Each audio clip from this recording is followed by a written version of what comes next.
Donc, si vous suivez sur une Bible, le livre d'Esther est à la page 344. Et vous pouvez suivre comme ça, ici. Le but, les amis, c'est parti, on se lance sur ce livre d'Esther. Le but, pour nous tous, et jusqu'en décembre avec ce livre qui va nous occuper, c'est de passer du salon de thé à voir une main cachée. Pourquoi cette phrase énigmatique? Parce que c'était un peu la réaction d'un pasteur à qui lorsque j'ai partagé très enthousiaste pour moi qu'on allait commencer cette implantation d'église en regardant tous ensemble le livre d'Esther. Sa première réaction était de dire « Ah super, vous allez faire un groupe de dames dans un salon de thé. » C'est super, c'est très bien les groupes de dames dans les salons de thé. Proposez-le à ma femme, elle sera la première à foncer. Mais c'est vrai que c'est un petit peu la conception qu'on peut avoir même parmi les chrétiens, même dans la Bible. Le livre d'Esther est en quelque sorte un livre de seconde zone. Un livre délaissé, ignoré ou juste laissé pour les groupes de dames qui se feront plaisir à voir une femme qui est devenue reine. Et voilà, c'est super. Mais sinon, à part ça, on ne le connaît pas très bien. Et je pourrais vous poser la question, même si vous êtes chrétien depuis des années, qu'est-ce que vous connaissez du livre d'Esther? Et peut-être vous pouvez entamer cette réflexion. Qu'est-ce que vous connaissez du livre d'Esther? Vous connaissez quoi? Une femme qui s'appelle Esther, qui devient reine, dont Dieu se sert, peut-être pour sauver son peuple. Ça serait déjà pas mal.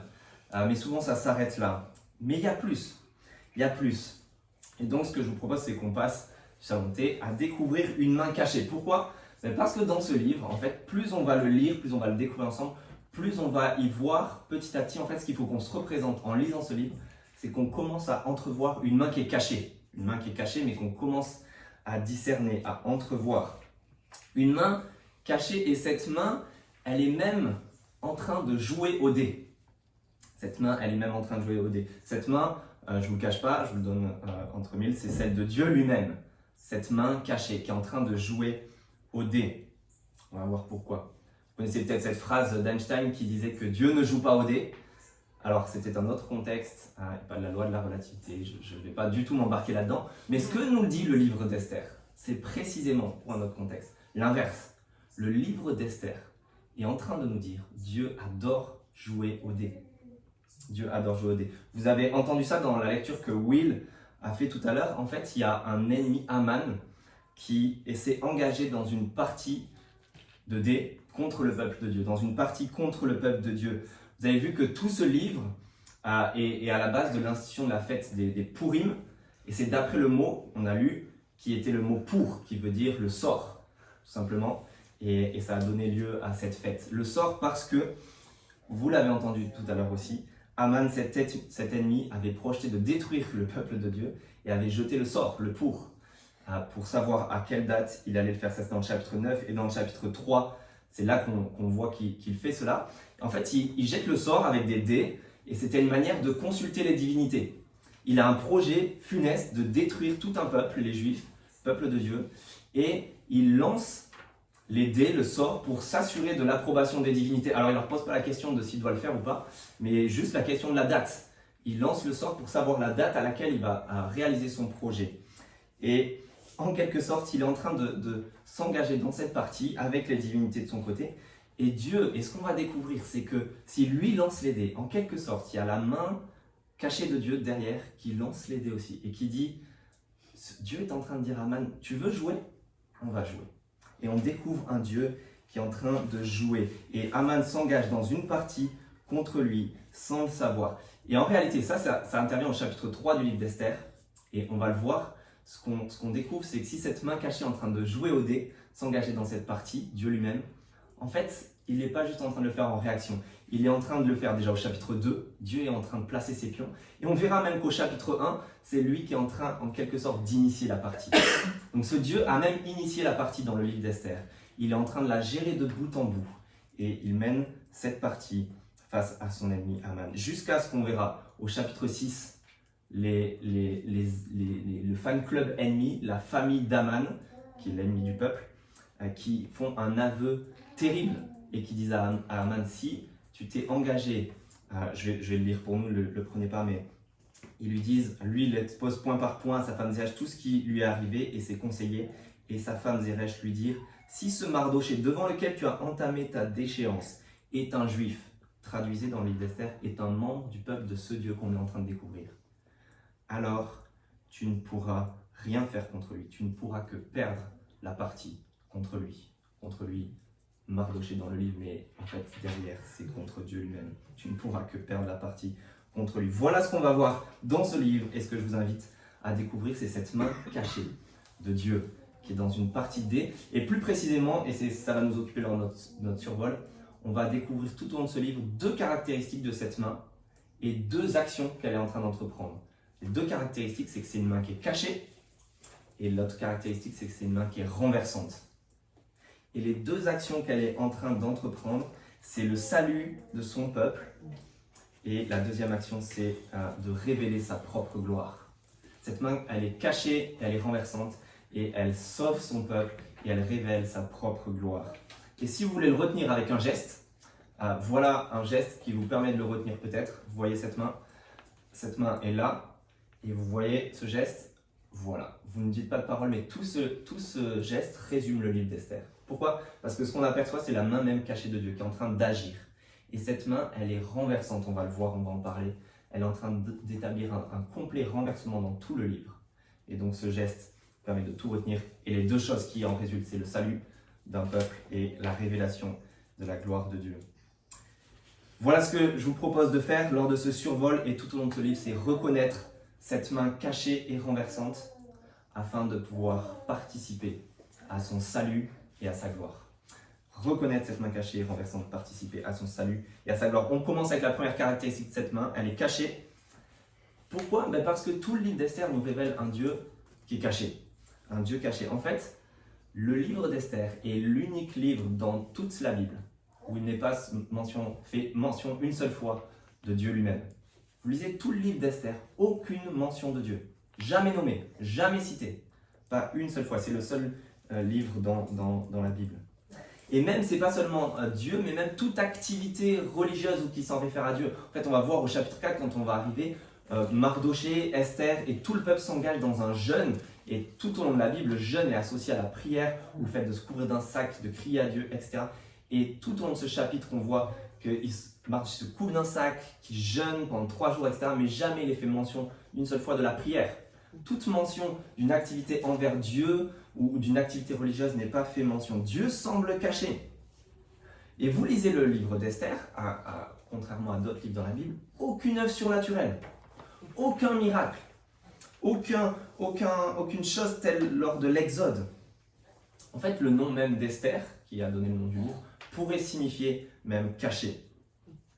Dieu semble caché dans ce livre. Et les amis, c'est une magnifique nouvelle pour nous, je pense, de nous pencher sur ce livre. Pourquoi? Parce que Dieu sait qu'on est dans la même situation, qu'on soit croyant ou non. Dieu nous semble parfois tellement caché, parfois tellement loin, parfois tellement absent. Où est-il quand on a besoin de lui? Qu'est-ce qu'il est en train de faire? Pourquoi est-ce qu'il ne semble pas intervenir de manière plus spectaculaire, plus visible? Pas de miracle, pas d'œuvre incroyable, pas de révélation directe. Où est ce Dieu? Ce livre d'Esther est pour nous, parce que ce Dieu semble caché. Et c'est ça que l'on va découvrir. Mais ce qui est magnifique, ce n'est pas seulement Dieu qui semble caché dans ce livre, c'est que son peuple semble caché aussi. On a parlé de ce prénom d'Esther qui semble jouer sur cette signification, elle est cachée. Mais il n'y a pas seulement la signification de son prénom. Alors là, je vais vous demander de venir avec moi dans le chapitre 2. Donc je pense que si vous utilisez le livret, c'est le deuxième texte que vous aurez. Ça ne suit pas toujours les chapitres, mais là, ça tombe bien pour le coup. Chapitre 2, et puis si vous trouvez le verset 10, donc le petit numéro 10, lisez avec moi. Esther ne révéla ni son origine, ni sa famille, car Mardoché lui avait interdit de le faire. On est en empire perse, d'accord, donc en contexte païen, etc. Il y a des juifs qui sont là, au milieu d'eux. Et voilà ce qu'on lit. Elle ne révèle ni sa famille, ni sa parenté, j'ai perdu, ni ses origines, car Mardoché lui avait interdit de le faire. Allez au numéro 20, au verset 20. Esther n'avait toujours pas révélé ni sa famille, ni son origine, car Mardoché le lui avait interdit. Et elle respectait ses ordres comme lorsqu'elle était sous sa tutelle. On va lire le livre, on va voir qu'au chapitre 3, Mardoché, lui, qui est le cousin d'Esther, est forcé en quelque sorte de reconnaître, d'avouer, d'assumer son identité en tant que juif, que membre du peuple de Dieu. Mais jusqu'à la fin de ce livre, Esther, elle, est incognito, elle est au palais, elle est infiltrée au palais incognito. Personne ne connaît son identité. Alors tout le monde y va de son avis quand on étudie un petit peu le livre d'Esther, les commentateurs, les spécialistes, il y en a qui vont dire c'est pas une bonne chose, d'autres vont dire c'est une très bonne chose. Certains vont jusqu'à dire en fait c'est de la sagesse, il avait une sorte de sagesse un petit peu particulière, peut-être surnaturelle à ce moment-là, pour Mardoché de ne pas révéler ses origines, de ne pas avouer qu'il faisait partie du peuple de Dieu, et c'est ça qui va servir par la suite. Je ne pense pas, personnellement, et vous pourrez vous faire votre propre avis sur la question, mais l'intérêt pour nous, ça va être de découvrir qu'est-ce que l'auteur semble vouloir nous dire, celui qui écrit ce livre, inspiré par Dieu. Et il nous présente jusqu'au chapitre 3, en tout cas, Esther et Mardoché comme les représentants du peuple de Dieu, comme un peuple, comme des gens, et comme un peuple, du coup, qui est caché au milieu de d'autres nations. Il est juste caché, il est là au milieu, il ne veut pas faire de vagues. En fait, le peuple de Dieu a été exilé en Babylonie, suite à leur désobéissance à Dieu, etc. Ils ont été exilés loin de leur pays, en Babylonie. L'Empire perse a pris le dessus. Et là, ça fait un moment qu'ils sont là, qu'ils sont installés. Et ils ne veulent pas faire... Ils sont noyés dans la masse. Pas de vagues, pas de bruit. Et même si on peut s'en sortir, survivre avec nos origines, si même on peut peut-être tirer notre épingle du jeu, on ne va pas s'en priver. Si vous êtes toujours dans ce chapitre 2, vous regardez le verset 10 qu'on a lu tout à l'heure, et le verset 11. Mardoché interdit à Esther, verset 10, de révéler ses origines. Et chaque jour, Mardoché se promenait devant la cour du harem pour s'assurer du bien-être d'Esther et de la façon dont on l'a traitée. C'était un contexte très difficile. Il essaie de voir et on essaie de survivre. On ne dit rien, on ne dit pas qui on est. On essaie de survivre et de s'en sortir. Et puis, au verset 9 et 17, on apprend qu'Esther, en fait, dans un concours de beauté, est en train de tirer son épingle du jeu. Elle avait la faveur et elle gagne la sympathie des autres. On essaie de même se faire bien voir. Elle gagne la sympathie des organisateurs, elle gagne la sympathie de tout le monde et la faveur de tout le monde, et même jusqu'à le roi lui-même. Mardoché, lui, est dans une bonne situation. Si vous regardez le verset 20 maintenant, lui, et verset 21, on apprend que Mardoché, donc il n'a rien révélé, et lui, il est assis à la porte du roi. Ça veut dire qu'il était employé dans le palais, en train de gérer l'administration du roi. Et il apprend, par sa position, un complot qui a lieu contre le roi, ça c'est la fin du chapitre 2, et il le révèle. Et donc, Mardoché est peut-être en train de se dire « Oh, ça c'est l'occasion rêvée, je vais peut-être me faire avoir une promotion, pardon, le verbe m'échappe, mais avoir une promotion, et on va monter les échelons, on va monter en grade. On peut tirer son épingle du jeu, Esther, disons rien, et voilà. » Et ça c'est notre situation à nous aussi. Sans vouloir juger quiconque, mais moi je me suis retrouvé dans cette situation et je suis sûr que c'est bien souvent notre cas, même si on est chrétien, même si on est membre du peuple de Dieu, bien trop souvent on est dans cette situation-là. Quand est-ce que la dernière fois que tu as hésité à dire que tu étais chrétien aux gens de ton entourage, au boulot, à la fac, envers les gens qui ont une discussion, etc. Et toi tu veux pas faire de vagues, tu veux pas faire de bruit, tu veux pas te faire voir d'un œil différent. Quand est la dernière fois qu'on a peut-être été jusqu'à nous compromettre dans quelque chose que l'on a fait, dans notre attitude, pour ne pas se faire remarquer et repérer des gens qui nous entourent et pour passer inaperçu. Les amis, ce livre d'Esther est pour nous, parce que Dieu semble caché, son peuple semble le cacher, et bien souvent c'est notre cas aussi. Et pourtant, son action à Dieu et sa présence est décelable partout, tout au long de ce livre. J'ai dit, Dieu semble caché, et c'est ça qu'on va essayer de voir, c'est reconnaître cette main cachée. Parce qu'en quelque sorte, il y a son empreinte digitale à tous les coins de rue. Une empreinte digitale invisible à l'œil nu. Et en fait, si on s'y penche un peu, si on s'arrête avec quelques techniques, en essayant de regarder plus précisément, on commence à déceler la présence de cette main, l'empreinte digitale qui est là. Sans le citer, c'est l'affirmation que fait Mardoché, peut-être une des phrases les plus connues du livre d'Esther au chapitre 4, verset, je l'ai noté ici, verset 14. Il est en train de parler à Esther et il lui dit « Le secours et la délivrance surgiront d'autre part. » Le secours et la délivrance surgiront. Il ne cite pas Dieu, il ne le nomme pas, mais il est en train d'affirmer avec conviction « Le secours et la délivrance viendront. » On sait pourquoi, sans le dire. Et juste après, il dit quoi? Qui sait? Peut-être c'est pour une circonstance comme celle-ci que tu es parvenu à la royauté. En train de dire, qui sait? Question rhétorique, sans nommer Dieu encore, mais qui sait? C'est peut-être pour cette situation-là que Dieu t'a placé là. Son action, la main cachée de Dieu, est décelable en fait à tous les coins de rue. Et nous encore, c'est ma prière pour nous tout au long de ce livre, c'est qu'on arrive à reconnaître cette main qui semble cachée, ce Dieu qui semble lointain et pourtant qui est bien présent, qui est si proche et en train d'agir dans les situations les plus anodines de chacune de nos vies.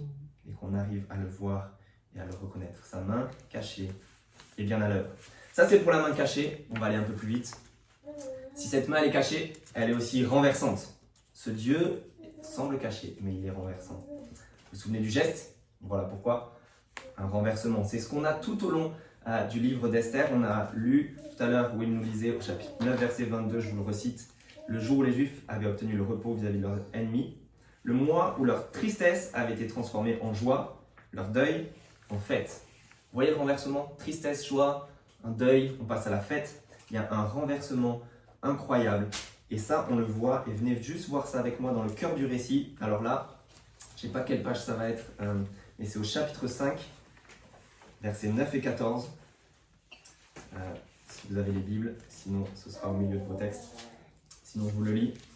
On a ce Haman, cet ennemi, qui arrive et qui rencontre Mardoché. Je lis, il arrive à se contenir parce qu'il est énervé. Et il envoya chercher ses amis et sa femme Zeresh. Il leur expose point par point la valeur de ses richesses, le grand nombre de ses fils, toute l'importance, tout le pouvoir que le roi lui avait accordé en le plaçant au-dessus de tous les princes, tous ses propres serviteurs. Il ajouta, je suis même le seul que la reine Esther ait admis avec le roi au banquet qu'elle a organisé, etc. etc. Je suis encore invité. Cependant, verset 13, tout cela n'a aucune valeur pour moi, aussi longtemps que je verrai Mardoché, le juif, assis à la porte du roi. Il est énervé par ça. Écoutez, sa femme Zeresh et tous ses amis lui suggérèrent alors, fais préparer une potence de 25 mètres de haut, et demain matin, demande au roi qu'on y pende Mardoché. Tu peux ensuite accompagner dans la joie le roi au banquet. Ça, c'est ce qui se passe.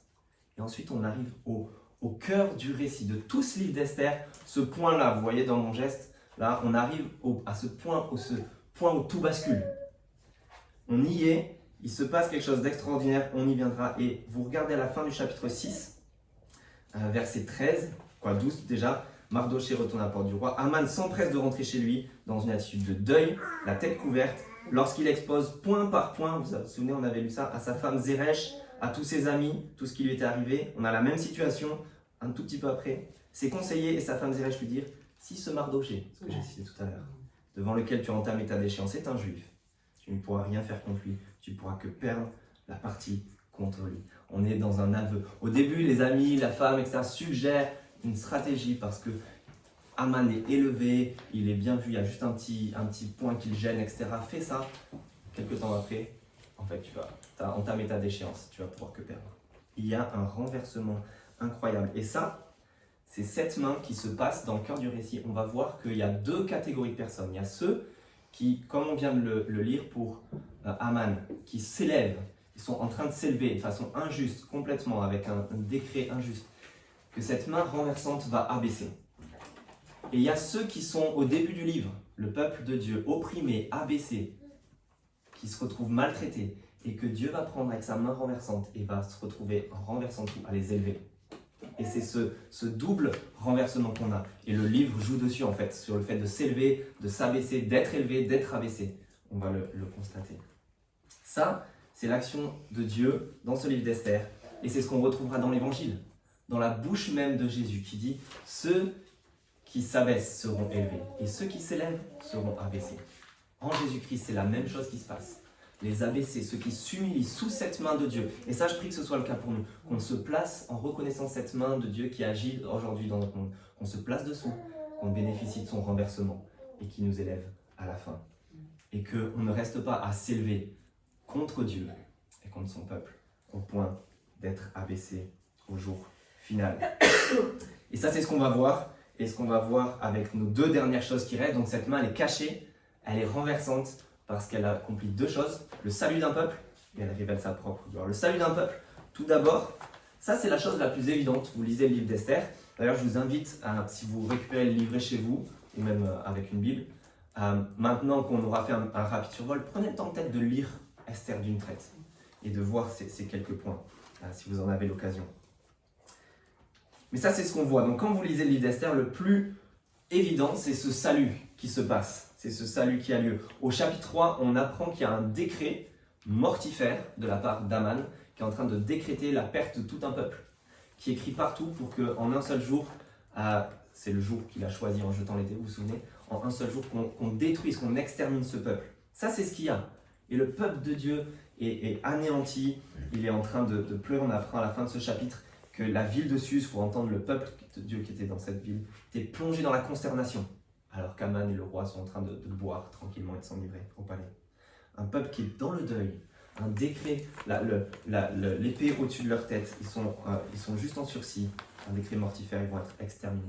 Et on apprend à la fin du livre, chapitre 8, un autre décret qui ressemble point par point au premier du chapitre 3, mais qui le contre en tout point. Et c'est un décret cette fois salvateur. C'est un décret qui va permettre le salut de ce peuple, de les sauver. Et à la fin, et vous avez lu, on apprend que du coup, il faut faire une joie incroyable. Il y a des banquets, des fêtes, même sur 2 jours. Et on prend même la résolution de le faire chaque année, dans ces mêmes 2 jours. On va fêter ça. Et c'est encore une fête qui existe chez les Juifs. Il y a un décret mortifère, chapitre 3, un décret salvateur au chapitre 8. Le grand renversement a lieu. Et donc Dieu produit ce salut. Mais il y a plus, on lit ça, on le voit, mais il y a plus que ce simple renversement de situation. En fait, ce qu'on va lire et ce qu'on va apprendre tout au long de ce livre, ce que j'espère qu'on va voir tous ensemble, c'est qu'on a en quelque sorte une nouvelle délivrance de la part de Dieu qui ressemble à l'Exode. Vous connaissez l'Exode, 2e livre de la Bible, on va dire, mais ce qui occupe le tout début de la Bible, la grande délivrance de Dieu. Et ici, on a en quelque sorte une nouvelle délivrance qui est comme un nouvel Exode. On a l'impression qu'il se repasse les mêmes choses. Et en fait, c'est très ironique, on verra quand on viendra à ce chapitre 3, le jour où Aman lance les dés. Il est en train de s'engager dans cette partie contre Dieu. Vous vous souvenez, il y a la main invisible de Dieu qu'il faut qu'on voit en fait. Et ce qui nous permet de le voir, c'est que Aman, il est en train d'essayer de s'assurer la faveur des divinités. Il les consulte pour savoir le jour où on va exterminer ce peuple. Et il lance les dés le mois, si on lit le chapitre 3, le mois de Nissan. Et le mois de Nissan, c'était justement le mois où on commémorait la sortie d'Égypte, l'exode, chez le peuple, année après année. C'était ce mois-là où on fêtait l'exode qui avait eu lieu. C'était le mois de la commémoration. C'est très ironique parce que nous, on est en train de lire ça.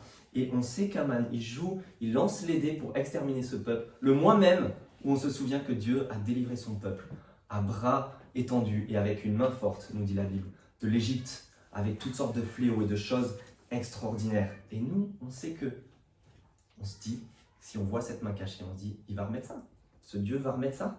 Aman se lance dans une partie perdue d'avance. Il joue au dé le jour même où on fête la victoire de Dieu lors de l'Exode, qui était d'ailleurs une victoire contre tous les dieux d'Égypte. Les fléaux qui ont lieu lors de l'Exode, c'était contre toutes les idoles et les faux dieux d'Égypte. Aman s'assure la faveur de ces faux dieux. On sait qu'il a déjà perdu. On sait que ce Dieu va remettre ça. C'est un peu comme, j'ai regardé quelque temps des vidéos de sorte de prank, vous savez, où il y a des célébrités, des gens ultra compétents qui se déguisent et qui se font passer pour une autre personne dans leur champ de compétences. Donc par exemple, j'avais regardé la vidéo d'un des meilleurs en trottinette freestyle. Je pense que c'était peut-être le champion de France, pas du monde, et qui se déguise en personne âgée et qui va dans un skatepark et qui va un petit peu faire le pénible auprès de plein de jeunes qui sont en train de jouer là. Et puis petit à petit, au fil de la vidéo, en fait, il réclame une trottinette, etc. Et puis d'un coup, il les surprend tous, il lance juste un salto et tout le monde est là. Mais qu'est-ce qui se passe? Et la dernière date que j'ai regardée, plus drôle encore, c'est un bodybuilder qui se déguise en personne âgée, qui fait juste comme si c'était un homme de ménage dans les salles. Vous avez vu ça peut-être? C'est hyper drôle. Vous avez les mecs baraqués comme ça, etc. Et ce mec qui fait le ménage, qui veut déplacer l'haltère super lourd que tout le monde n'arrive pas à porter et tout le monde rigole, on sait qu'il va pas arriver. Et en fait, s'il la déplace, genre normal, et il fait genre qu'il passe juste le ménage. C'est très drôle. Pourquoi? Parce que nous, en tant que lecteur ou en tant que spectateur, on est amusé, on sait très bien qui est la personne déguisée. C'est la même chose quand on est au chapitre 3. Aman lance les dés, lui il sait pas. Lui, ce Dieu semble caché. Ce Dieu est déguisé en quelque sorte. Aman ne le sait pas. Mais nous, on est amusés en tant que lecteur. On sait que ce Dieu va remettre ça. Ce Dieu va remettre ça. T'as perdu d'avance, mon gars. Il se passe plein de choses qui ressemblent à l'Exode. On pourrait en citer, mais on va voir ça petit à petit. L'Exode, en fait, dans toute la Bible, retenez peut-être juste ça, c'est le prototype de Dieu pour sa délivrance. C'est la grande délivrance que Dieu a fait. C'est le prototype, le modèle sur lequel Dieu se calque pour refaire ça encore et encore. Et c'est ce qu'on a dans le livre d'Esther. Mais en fait, si on lit la Bible et qu'on avance un peu, on découvre que c'est le modèle pour surtout une délivrance ultime, plus grande encore, qui va ressembler à l'Exode, mais qui va être bien plus grande. Si vous regardez votre 4e de couverture là, c'est pas besoin de le regarder en détail, mais vous pourrez regarder ça chez vous. C'est la disposition des Bibles telles que les Juifs l'avaient dans leur canon, l'Ancien Testament. Donc c'est pas le même ordre des livres, c'est les mêmes livres qui s'y trouvent, mais dans un ordre différent dans l'Ancien Testament. D'accord ? Et c'est la Bible, c'est cet ordre-là que Jésus avait, sur lequel les auteurs du Nouveau Testament se basent, etc. Donc c'est un ordre qui est un peu plus sensé. Et c'est souvent de ça dont Jésus parle quand il parle de la loi, les prophètes et les écrits, ou la loi, les prophètes et les psaumes, par exemple. Il cite les 3 parties de l'Ancien Testament que vous avez là. Bref, et le livre d'Esther arrive presque à la fin. Vous voyez, il est dans les avant-derniers. Et juste avant, il y a eu toute la section qu'on appelle les prophètes. Et dans les prophètes sont en train de parler d'une délivrance qui va ressembler à l'Exode, d'un nouvel Exode, mais qui va être bien plus grand, bien plus incroyable, vis-à-vis d'un ennemi qui est encore plus terrible que l'Égypte, et qui va parler que le peuple de Dieu ne sera pas seulement cette fois-ci ce peuple des Juifs, avec quelques-uns qui se greffent à lui, mais que ça va être un peuple composé des gens de toutes les nations, de tous les peuples, de toutes les origines, des gens comme nous. Et cette délivrance ultime est celle qui s'accomplit dans l'Évangile, en Jésus-Christ. Et Dieu parle de cette délivrance ultime, et le livre d'Esther arrive après, et c'est comme si on avait de nouveau une nouvelle petite image, un petit exemple dans ce récit qui nous est parlé dans le livre d'Esther, qui nous redit, voilà ce que Dieu fait habituellement, cette délivrance incroyable, encore un modèle de l'Exode, mais qui nous parle surtout de la délivrance ultime que nous, on connaît en Jésus-Christ. Et ce qui est incroyable, c'est qu'on lit à la fin du livre d'Esther, chapitre 8, verset 17, quand il y a le renversement et que le salut est fait, que dans chaque province, dans chaque ville où arrivait le message du roi, donc il y a un décret qui vient pour sauver les Juifs, cette fois-ci, le peuple de Dieu, il y a beaucoup d'allégresse, beaucoup de joie, des banquets et des fêtes, et regardez ce qu'on lit, de plus, beaucoup de membres des autres peuples du pays se faisaient juifs, tant ils les craignaient, tant ils avaient peur d'eux. C'est un petit peu la même chose qui s'était passé lors de l'Égypte, lorsque le peuple finalement sort d'Égypte, plein de gens d'Égypte, des autres peuples se joignent au peuple et les accompagnent. C'est encore sporadique, c'est encore quelques-uns, c'est pas des grandes masses, mais beaucoup se joignent au peuple de Dieu. Et c'est ce qui se passe à nouveau dans le livre d'Esther. Et c'est ce qui se passe justement encore plus dans le nouvel exode ultime, dans la délivrance qui est encore plus grande, quand Dieu dit, cette fois-ci, il y aura vraiment des gens de tous les peuples, de toutes les nations, des gens très différents qui vont se joindre au peuple de Dieu. Cette délivrance va être tellement renversante, tellement extraordinaire, que tous les membres des peuples voudront se faire membres du peuple de Dieu. Et c'est ce que Dieu aime faire, et c'est ce qu'il fait ici.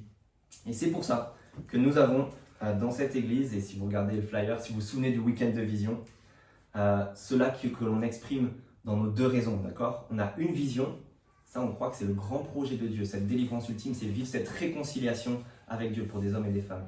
Et on dit qu'on a 2 raisons, la deuxième est le salut des croyants, et on aime rajouter, de dire c'est pour le salut des croyants, de ceux qui sont déjà croyants, et ceux qui ne le sont pas encore. Parce que ce qui se passe sur la fin du livre d'Esther, c'est ce qui se passe dans cette délivrance que Dieu accomplit. Il aime se révéler tellement et accomplir un salut tellement renversant, extraordinaire, que des gens veulent en profiter, des gens veulent se mettre sous cette main-là pour bénéficier de ce salut. Et c'est pour ça que dans cette église, ma prière, c'est que ce soit jusqu'en décembre, on profite. S'il y avait quelqu'un, n'importe qui se joint à nous, que vous soyez ce matin, qui était un de ces pas encore croyants pas encore, ce serait déjà un grand bravo de lui dire d'être là et de découvrir, d'être assez curieux pour découvrir c'est quoi ces chrétiens, c'est quoi le Dieu dans lequel ils croient, mais de prier qu'au travers de ce livre d'Esther, ça donne envie à chacun de se placer sous cette main, de se faire membre du peuple de Dieu, parce que ce Dieu est caché, mais il est renversant, il est extraordinaire.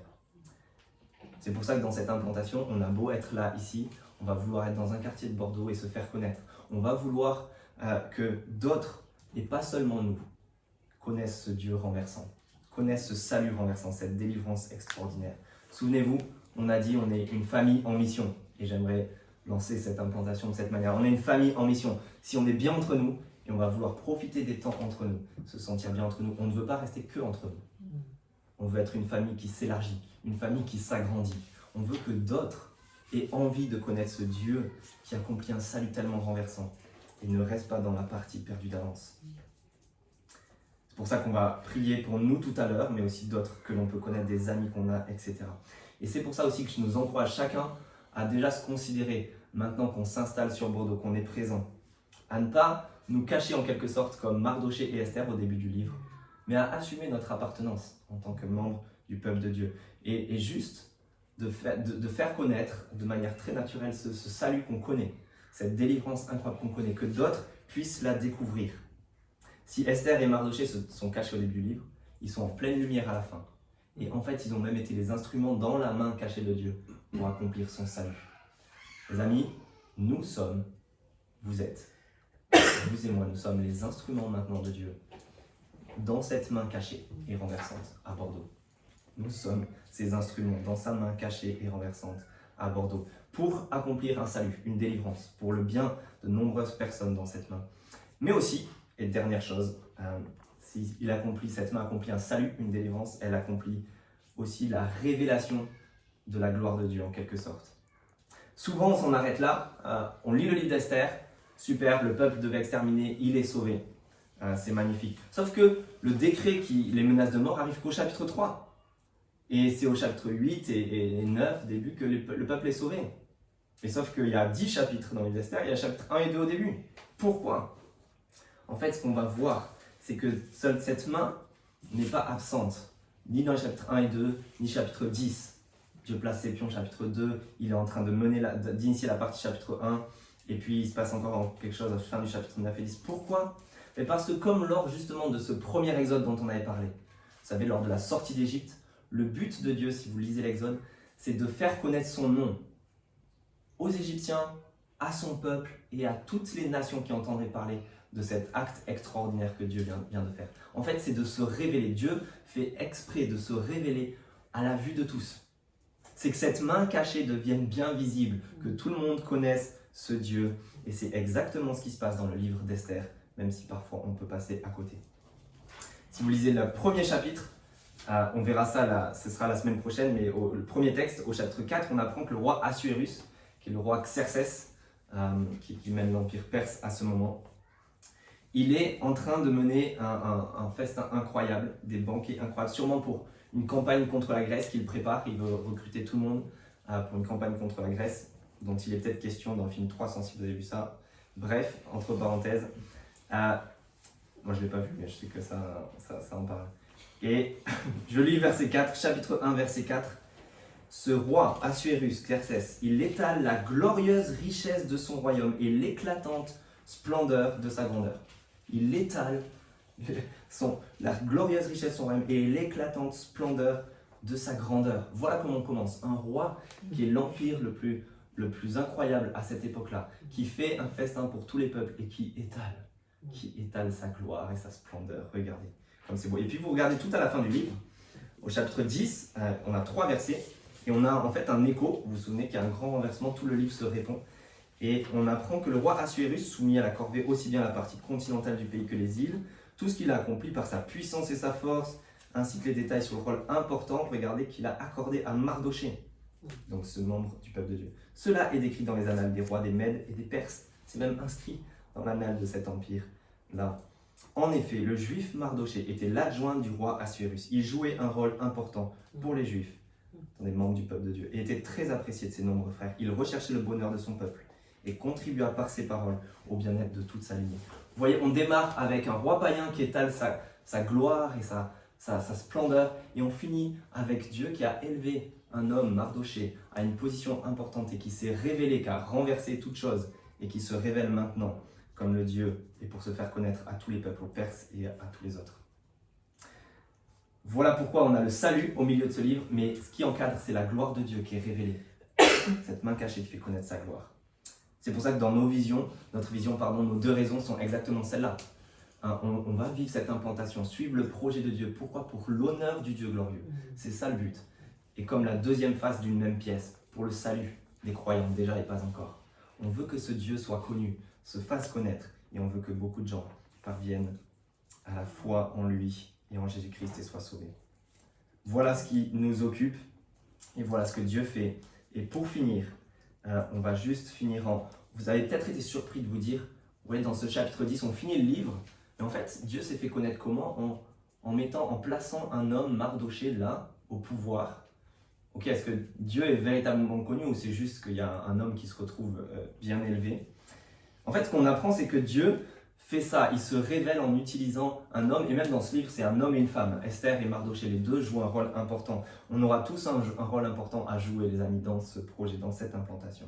Mais ce que Dieu fait, comme toujours, c'est qu'il se sert d'un homme, d'être humain. Un homme comme toujours, Mardochée. Ici, il nous rappelle ce qui se passe dans... Si vous avez lu le premier livre de la Bible, la Genèse, ça se finit avec un homme, Joseph, qui est amené comme le second aussi de tout l'Empire à ce moment et que Dieu permet un salut pour toute la terre en l'utilisant. Mais en réalité, dans le livre d'Esther, et on verra ça en petit à petit, c'est qu'il y a l'histoire de deux lignées. Il y a une guerre entre deux lignées. On a parlé de ces deux hommes importants que sont Mardochée, membre du peuple de Dieu, et Aman. Lui, c'est l'ennemi. D'accord? Et on va finir avec ces deux lignées juste là.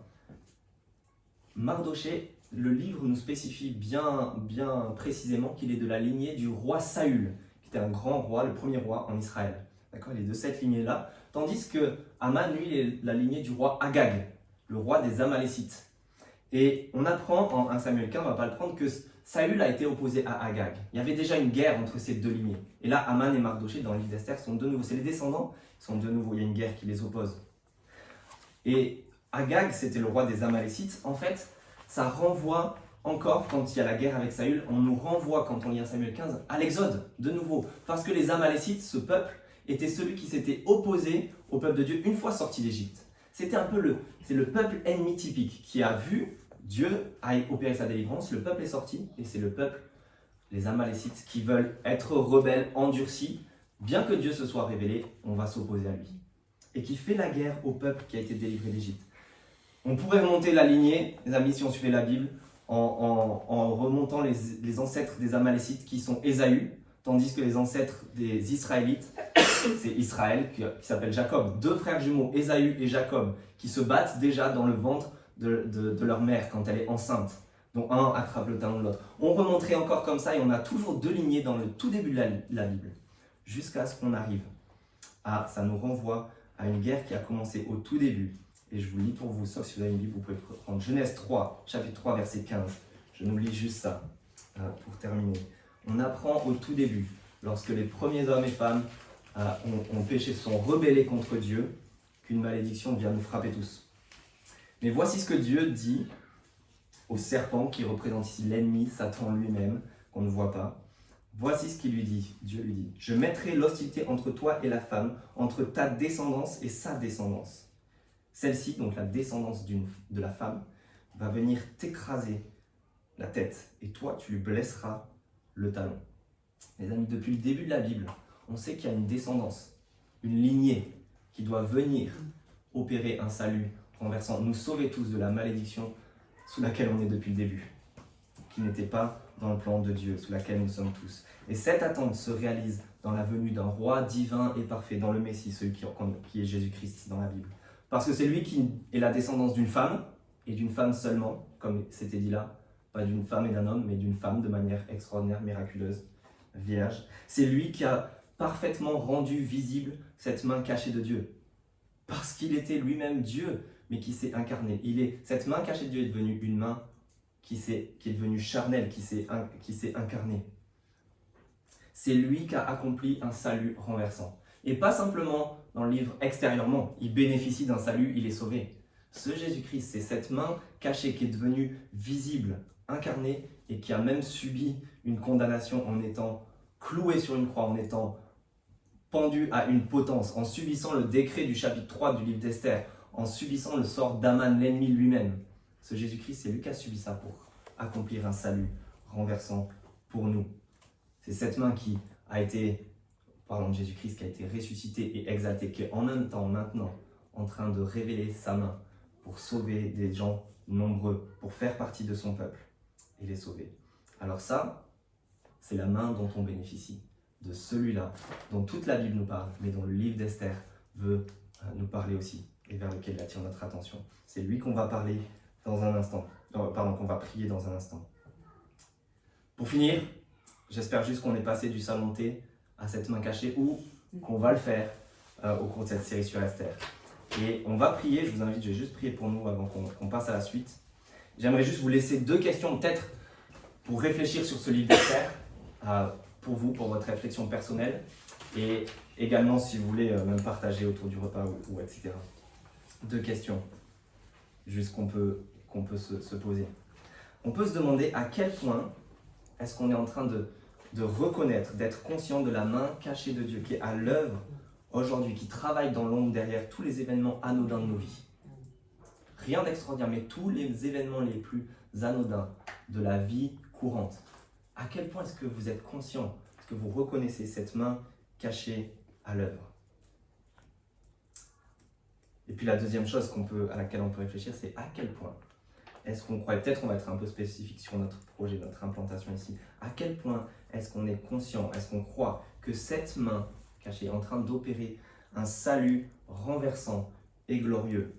À quel point on est en train de le croire dans le monde, mais peut-être pour être plus spécifique, à quel point est-ce que vous croyez que cette main va opérer un salut renversant et glorieux à Bordeaux, ici, en utilisant notre implantation, ce petit groupe de personnes qu'on est là dans un salon, pour accomplir quelque chose de renversant et de glorieux. À quel point on a conscience de ça?